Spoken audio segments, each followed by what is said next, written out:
بسم الله الرحمن الرحيم، والحمد لله رب العالمين، والصلاة والسلام على سيد المرسلين محمد وعلى آله وصحبه أجمعين. أخواني الأعزاء، الآن أنا في بوركينا فاسو، محافظة بوبو. نريد نبني مجمع ضخم للقرآن الكريم والعلوم الشرعية وتخريج الدعاة باسم مجمع عمر الفاروق رضي الله عنه، مثل المجمعات اللي بنيناها في بلاوي وفي غانا وفي توغو، والحمد لله تشتغل ليل ونهار. هذا المجمع الضخم نريد له أرض، يحتاج لنا 2000 متر. نبحث في المدينة، في مدينة بوبو على أرض، سبحان الله الأسعار غالية، ولكن أحد الأخوة الأغنياء فتبرع لنا بهذه الأرض. هذه الأرض هي في منتصف محافظة بوبو في بوركينا فاسو، هاي كلها بيوت، فهذه ملائمة جدا.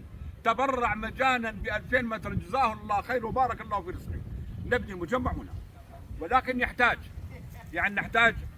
20,000 دولار فقط الأساس، نحفر الأساس إلى أن يرتفع، وثم نطلب التبرعات من الأخوة إن شاء الله نكمله. والله هذا من أعظم الصدقات الجارية. هو بجامع، هو بمركز، هو للدعوة، ومن أحسن قولا ممن دعا إلى الله وعمل صالحا وقال إنني من المسلمين. هذا راح يكون للدعوة خاص. وأيضا الرسول صلى الله عليه وسلم يقول: والله لأن يهدي الله بك رجل واحد خير لك من حمر النعم. هذا المجمع هو راح يخرج الدعاة وراح ينشر الإسلام في هذه المدينة.